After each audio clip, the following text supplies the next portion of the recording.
I moved out and spent years grinding at my job to have my first apartment. Then my parents insisted I should give it to my sister who still lived with them just because she appreciates the family more. I'm sitting in my apartment right now, the one I worked my butt off to buy, staring at yet another text from my mother about how I don't appreciate anything in life.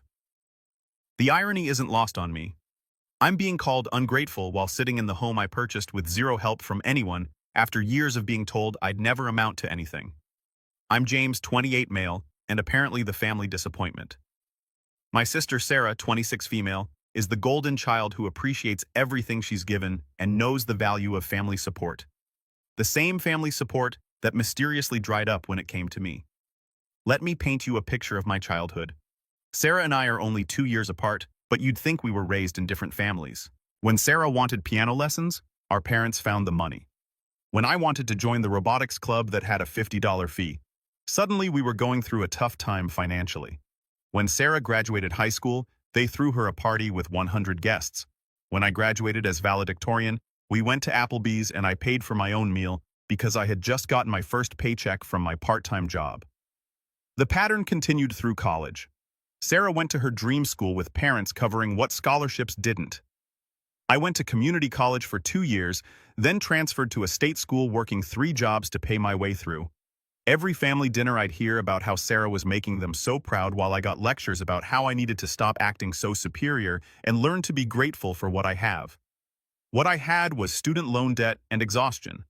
But I pushed through, got my degree in computer science, landed a job at a startup that actually went somewhere, saved every penny I could. Lived with 4 roommates in a shoebox for 3 years. Ate ramen more times than I care to remember. Meanwhile, Sarah moved back home after college rent-free while she figured things out. 2 years ago, I finally had enough for a down payment on a small 1-bedroom apartment in the city. Nothing fancy, 650 square feet. Needs some work, but it's mine. The day I closed, I stupidly thought my parents might actually be proud. Instead, my mother's first comment was, "Well, I hope you're grateful to have the opportunity to buy property. Not everyone is so lucky." Lucky, right? Because luck is what got me here. Not the 70-hour weeks and the side hustles and the nights I went to bed hungry so I could put another $100 in savings. Sarah's been figuring things out for 4 years now. She's had 6 different jobs, none lasting more than 6 months because they were toxic or didn't appreciate her value. She's currently unemployed again, posting inspirational quotes on Instagram about knowing your worth and gratitude journaling. Our parents pay her credit card bills and she drives their car. Last month, things started getting weird.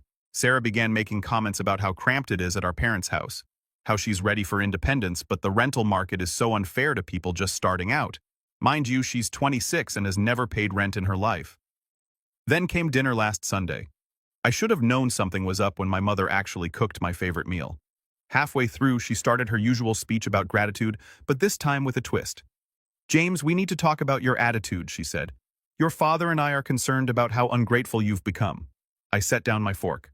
Ungrateful for what exactly? For everything. For the life you have. The opportunities you've been given. What opportunities I interrupted. The opportunity to work 3 jobs through college. The opportunity to be told I'm not grateful enough while I pay my own way through life. My father jumped in. "See, this is exactly what we mean. That tone, that superiority. Your sister would never speak to us like this." Sarah sat there doing her best impression of a saint, nodding along with practiced sadness in her eyes. "Sarah appreciates what she has," my mother continued. "She's grateful for our support. She understands the value of family." "I understand the value of family," I said. "I just don't understand why that value only flows one direction." That's when Sarah spoke up, voice soft and wounded. "I've been thinking about getting my own place, but it's just so hard out there. The deposits, the credit checks, the proof of income." She sighed dramatically. "I was looking at apartments like yours, James. Just a small place, nothing fancy. It must be so nice to have that security." My mother reached over and patted her hand. "It's disgusting how landlords take advantage of young people trying to get started." Meanwhile, Sarah continued, "There's James with a whole apartment all to himself. More space than one person needs." Really? The room went quiet. I looked between the 3 of them, waiting for someone to laugh to indicate this was some kind of joke. Nobody did. "Are you seriously suggesting I should give Sarah my apartment?" I asked. "Not give," my mother said quickly, "but maybe share or help her out. Family helps family, James. And someone who was truly grateful for what they have would want to help their sister. I stood up. I'm grateful for what I have because I earned it. Every square foot of that apartment represents hours of my life. I worked for it. That's not ingratitude. That's understanding value. You see, my father said to my mother, I told you he'd be selfish about it. I left without finishing dinner. That was 5 days ago. Since then, I've received 47 text messages about how I'm breaking my mother's heart, 3 emails with apartment listings for studio apartments. If I insist on living alone, 12 missed calls from various family members who've been told I'm hoarding resources, and 1 Facebook post from Sarah about how blessed she is to have parents who understand that family means sacrifice. I'm exhausted. I've worked so hard to get where I am, and it's never enough. I'm never grateful enough, never generous enough, never enough, period. And now they want me to prove my gratitude by giving up the one thing I've managed to achieve on my own. I don't know what to do anymore. Am I really the ungrateful son they make me out to be? Should I be doing more to help my sister, or is this as insane as it feels? Update 1. 2 weeks later. Well, things have escalated in ways I didn't think possible. Thank you to everyone who responded to my original post. Your comments helped me realize I'm not crazy, though. My family is certainly trying to make me feel that way.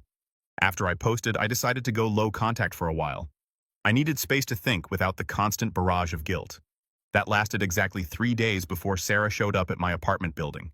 She was standing outside when I got home from work holding a coffee and looking like butter wouldn't melt in her mouth. Hey, big brother, she said. I thought we should talk, just the two of us. Against my better judgment, I let her in. She made a big show of looking around, commenting on everything. Oh, this is nice. So much natural light. Is that a dishwasher? Mom and Dad's dishwasher has been broken for months. And look at all this closet space. She settled onto my couch like she owned it. I wanted to apologize for dinner. I didn't mean for things to get so tense. Really, I said. Because it seemed pretty orchestrated to me. She gave me this wounded look she's perfected over the years. James, I'm hurt. You'd think that. I was just sharing my feelings. Is it wrong to want independence? To want what you have, what I have, I worked for? I know that she said, though her tone suggested otherwise. But you have to admit you had advantages I didn't. I nearly choked on my water. What advantages? You're a man, for one. It's easier for men in tech. And you were always naturally good at school. I had to work harder just to pass. Sarah, you had Mom and Dad pay for tutors. I taught myself from library books. She waved this away. That's not the point. The point is we both want to be independent, but the system is rigged against people like me, creative types, empaths. We don't fit into the corporate machine like you do. So get a job that pays the bills while you pursue your creative interests on the side. That's what most people do. Her face scrunched up. That's so limiting. I shouldn't have to sacrifice my authenticity just to survive. That's what's wrong with society. People like you just accept it instead of demanding better. People like me. People who've forgotten what it's like to struggle. Who hoard resources instead of sharing with those who need them. I haven't forgotten anything. I remember every double shift, every skipped meal, every God. You're so dramatic, she interrupted. Poor James had to work for things. Meanwhile, I'm literally homeless. You live with our parents rent-free. That's basically homeless for someone my age. Do you know how humiliating it is to bring dates back to my childhood bedroom, to have Mom commenting on my life choices every day? You escaped. You got out. And now you want to keep me trapped there. She stayed another hour, alternating between guilt trips and thinly veiled threats. How concerned our parents were about my mental health and my inability to maintain family relationships. How they were thinking about getting me help for my hoarding tendencies and antisocial behavior. After she left, I installed a Ring doorbell. That was Monday. By Wednesday, the campaign had intensified. My aunt called to tell me she was praying for my soul. My uncle sent a long email about how he'd let his brother live with him for 6 months when they were young, and it was the best thing he ever did for family unity. My cousin texted asking if it was true I had a whole empty bedroom I was refusing to share. I don't. It's a 1-bedroom apartment. The extra room they're referring to is my 8x10 home office. Thursday, my mother called my employer. Let that sink in. My mother called my boss to discuss her concerns about my mental state and how my family issues might be affecting my work performance. Fortunately, my boss is a decent human being who immediately told her the call was inappropriate and hung up. But the damage was done. Now I have to have a conversation with HR about potential security issues and whether I need to provide emergency contact updates. Friday, I came home to find Sarah had been by. How do I know? Because she left a gift basket outside my door with a note. The basket contained a book on breaking free from scarcity mindset, a gratitude journal, essential oils for emotional healing, a coffee mug that says sharing is caring, and a handwritten letter. The letter was 3 pages of pure manipulation. How she's worried about my soul, how holding on to material possessions is blocking my spiritual growth, how she's been manifesting abundance and her spirit guides told her she's meant to live in my apartment. I wish I was making that up. She ended with, "I've already started packing because I believe in the power of positive thinking. I know your heart will open soon. I'm ready to move in whenever you're ready to share." I'd be so grateful, unlike some people who take their blessings for granted. I took photos of everything and saved the letter. Something tells me I'm going to need documentation. The weekend brought a new development. My parents invited themselves over for coffee. They wanted to see the space to better understand the situation. I declined. This led to my mother showing up anyway, buzzing every apartment until someone let her in. "I just want to understand why you're being so stubborn," she said through my door. "Sarah would appreciate this place. She'd be grateful every single day. She'd probably even invite us over for dinner." I didn't open the door. Eventually, building security escorted her out. I'm now getting daily updates from various family members about Sarah's deteriorating mental health due to her housing insecurity. Apparently, she started a vision board with pictures of my apartment on it. She's told her friends she's moving soon. She's even started declining job interviews because they're too far from where I'll be living. The entitlement is staggering. But what's worse is how my entire family has bought into this narrative where I'm the villain hoarding resources while poor Sarah suffers.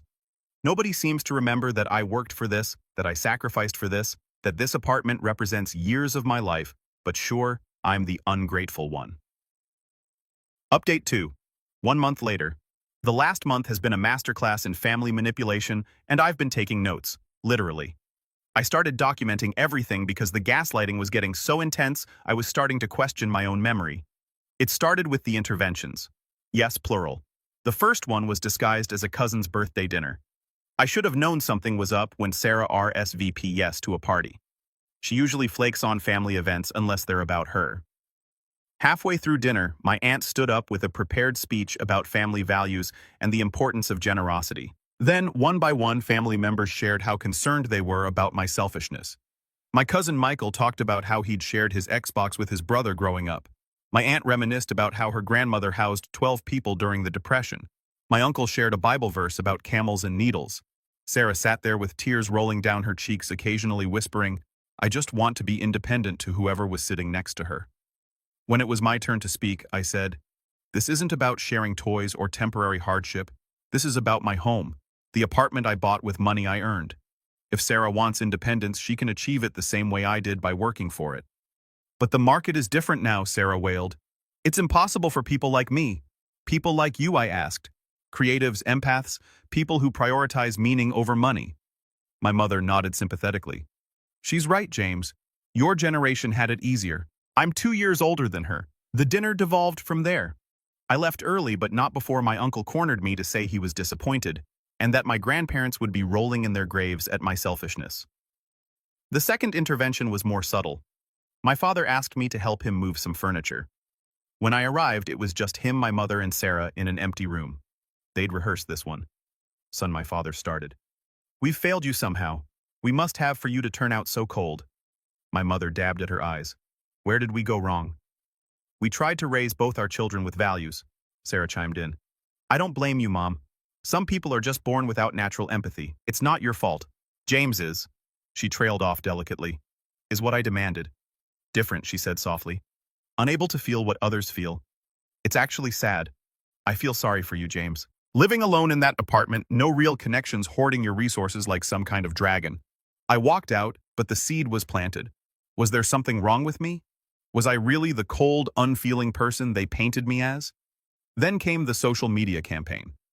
Sarah started posting daily pictures of her cramped childhood bedroom with captions like, "Grateful for any roof over my head," "Folded hands, blessed family first." Photos of apartment listings with one-day glowing star manifesting independence, grateful heart. Inspirational quotes about how the universe provides for grateful hearts and those who share receive abundance tenfold. My mother shared every post with comments like, "So proud of your grateful heart, sweetie, and your positive attitude inspires me daily." Other relatives piled on with hearts and prayer hands emojis. Then Sarah escalated. She started a GoFundMe. Help a grateful heart find housing, the title read. In the description, she painted herself as a struggling creative who'd been let down by the system and was just looking for a chance to prove herself. She mentioned having a brother who was successful in tech but was unable to help due to his own struggles with empathy and connection. She raised $3,000 in 2 weeks from my own relatives. When I confronted my parents about it, my mother said, "Well, if you won't help her, what choice does she have? At least other people understand gratitude."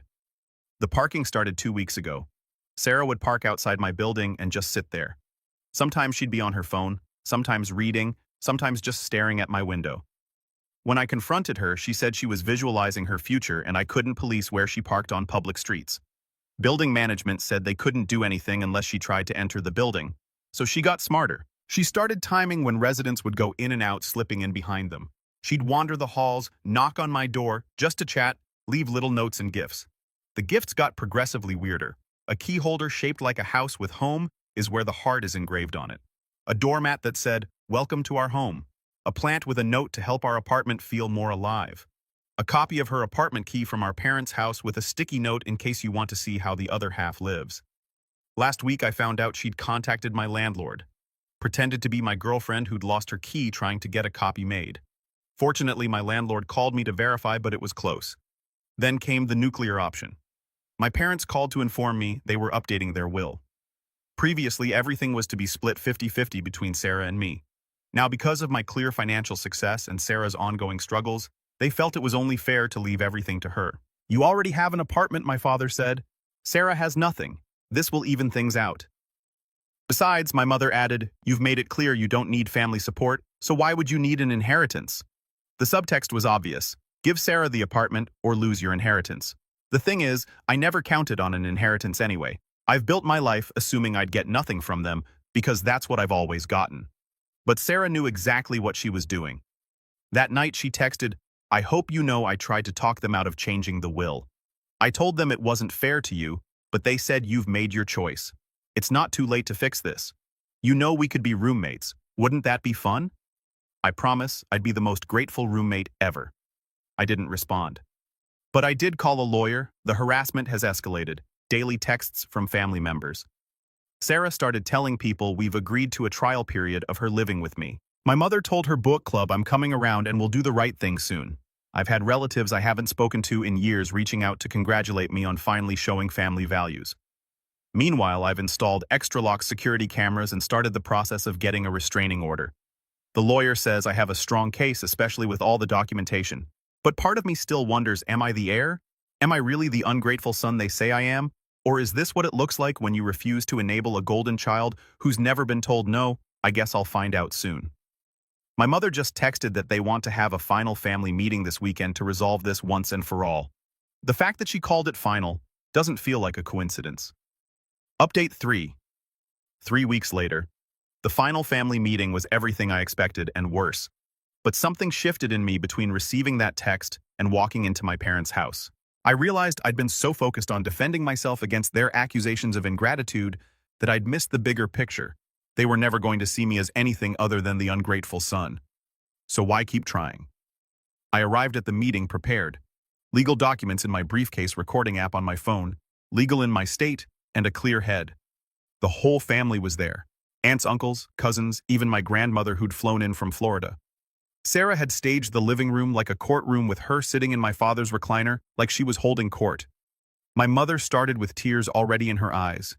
"James, we're all here because we love you and we're concerned about the person you've become." "The person I've become," I repeated slowly. "You mean employed, independent, self-sufficient, cold?" My grandmother interjected. "You've become cold, James. Where's the sweet boy who used to share his Halloween candy with his sister? He grew up and realized his sister was taking all the good pieces and leaving him with the Smarties," I said. Sarah gasped. "I can't believe you're still holding on to childhood resentments." "I'm not. I'm pointing out a pattern that started with Halloween candy and apparently ends with real estate." My father stood up. "Enough, James. This is simple. Your sister needs help. You have the means to help her. The fact that you refuse shows us who you really are. And who is that? Someone who values money over family. Someone who hoards resources while his sister struggles. Someone who worked 70-hour weeks while Sarah posted inspirational quotes on Instagram, I interrupted. Someone who paid his own way through school while Sarah got a free ride. Someone who bought his own place while Sarah refused every job that didn't align with her values. My aunt clutched her pearls. Listen to yourself. So bitter. So ungrateful. That's when I laughed. Actually laughed. You know what? You're right. I am ungrateful. I'm ungrateful for parents who see my success as something to be redistributed rather than celebrated. I'm ungrateful for a sister who views my hard work as her safety net. I'm ungrateful for a family that calls me selfish for keeping what I earned. The room went silent. But mostly I continued, I'm ungrateful for years of being told I'm not enough. Not grateful enough. Not generous enough. Not family-oriented enough. So let me make this crystal clear. I will never ever give Sarah my apartment. Not as a gift, not as a loan, not as a shared space. Never. Sarah burst into tears. I knew it. I told you all he hated me. He's always hated me. I don't hate you, Sarah. I nothing you. You're just another entitled person who thinks the world owes her something. The only difference is we share DNA. My mother stood up shaking. If you walk out that door without agreeing to help your sister, you're no longer welcome in this family. I pulled out the folder from my briefcase. I figured you'd say that, so I came prepared. I handed out copies to everyone. This is a cease and desist letter from my attorney. Sarah is to stop coming to my building, stop contacting my employer, stop spreading false information about me on social media, and stop attempting to access my apartment. Any violation will result in a restraining order and potential legal action. The room erupted. Accusations flew. How could I involve lawyers in a family matter?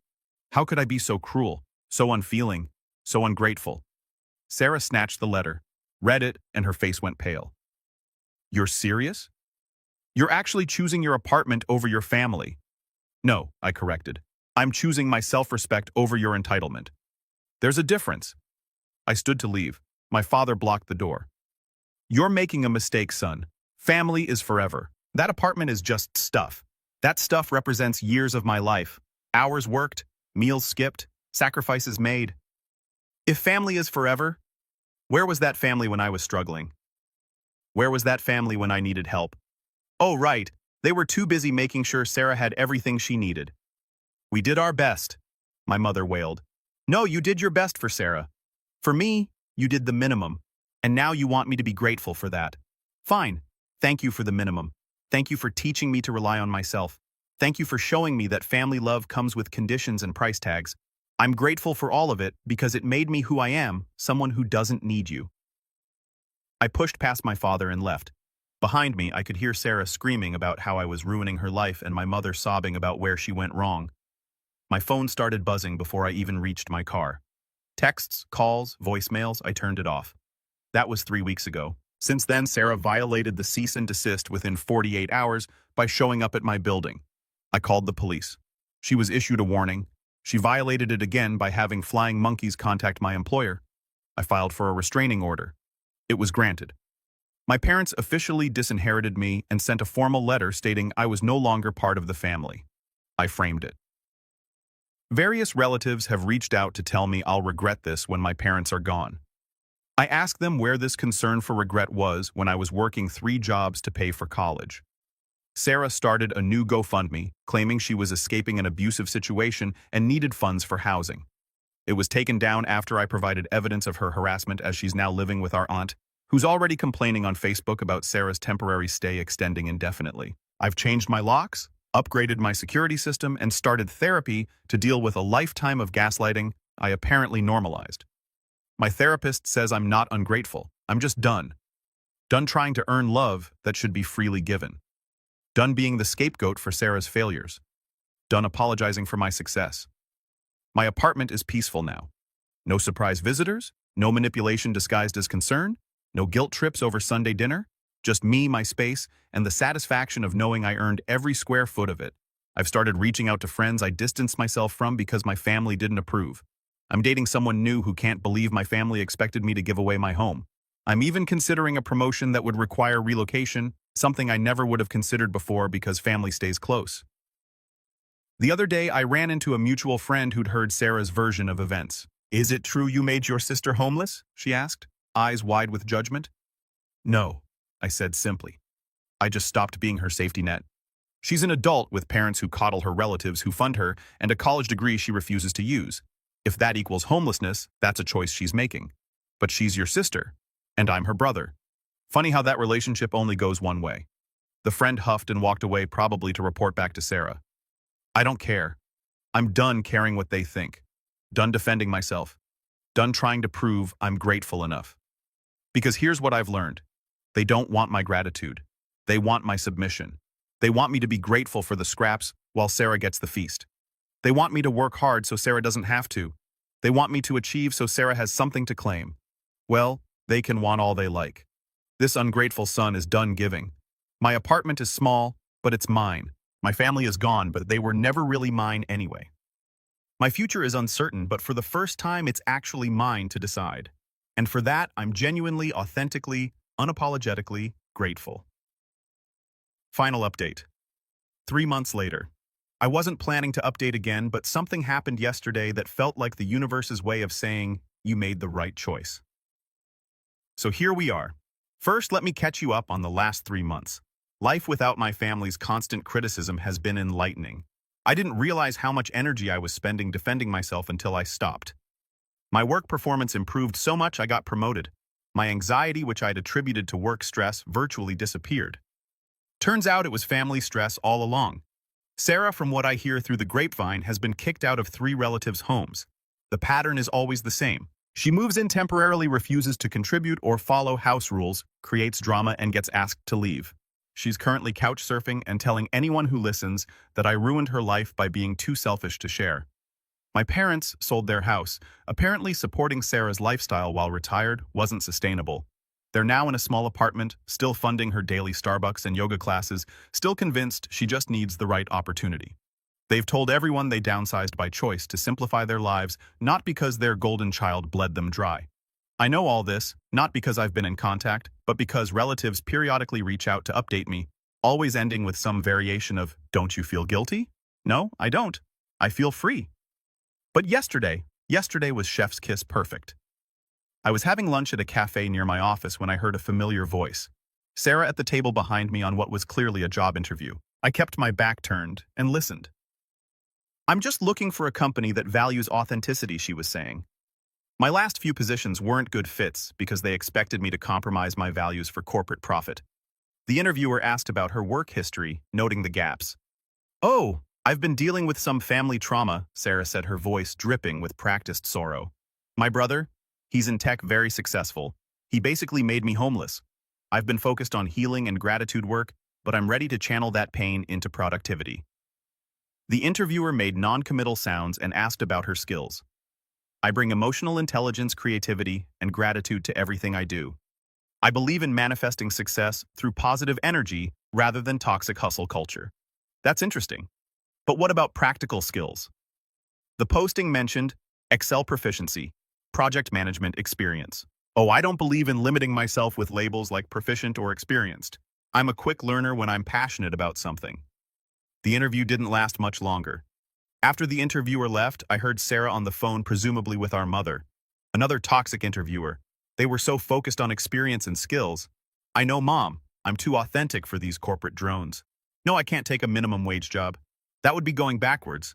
The universe has bigger plans for me." Then she said something that made me glad I was recording on my phone. "Habit now. Maybe I should try again with James. He seemed close to breaking at the family meeting. If I just show up enough times, he'll have to let me in. Possession is 9/10 of the law, right? Once I'm in there, it'll be harder to get me out." I paid my check and left before she could spot me. But I sent the recording to my lawyer just in case. Last night I had dinner with my girlfriend Rebecca, who's been incredibly patient with this whole saga. She asked me something no one in my family ever did. "Are you happy I thought about it?" My apartment, small as it is my sanctuary. My job, demanding as it is rewarding. My relationship, new as it is healthy. My bank account, modest as it is growing. My life, imperfect as it is mine. "Yeah," I said. "I really am." "Then you did the right thing," she said simply. This morning I woke up to a text from an unknown number. It was a cousin I haven't heard from in years. "Hey James, heard about everything with Sarah. Same thing happened with my brother 10 years ago. Parents enabled him until they couldn't anymore." I walked away. Best decision ever. Proud of you. Turns out there's a whole underground network of black sheep who've escaped family dysfunction. We're planning to meet up next week. The Ungrateful Kids Club, we're calling it. I still get moments of doubt when I see happy families on social media, when coworkers talk about Sunday dinners with their parents, when I realize I'll probably never meet my future nieces or nephews. But then I remember the family I lost wasn't the family in those pictures. It was a family that saw me as a resource, not a person. Sarah's still out there, probably at another cafe manifesting an apartment she'll never work for. My parents are still enabling, still wondering where they went wrong with me while blind to where they went wrong with her. The relatives are still gossiping, still judging, still waiting for me to come to my senses. And me, I'm still here, still working, still building, still grateful, just not for the things they wanted me to be grateful for. I'm grateful I learned early that love shouldn't come with a price tag. I'm grateful I discovered the difference between family and relatives. I'm grateful I chose myself when no one else would. Most of all, I'm grateful for that tiny apartment that started this whole war. It's more than just 650 square feet. It's proof that I can take care of myself, that I don't need their approval, that I'm enough just as I am. So, to anyone reading this who's being called selfish for protecting what they've earned, ungrateful for wanting boundaries, or cold for refusing to enable, you're not crazy. You're not mean. You're not broken. You're just done. And that's okay. In fact, it's more than okay. It's necessary. Trust me. From one ungrateful child to another, the view from the other side is worth it.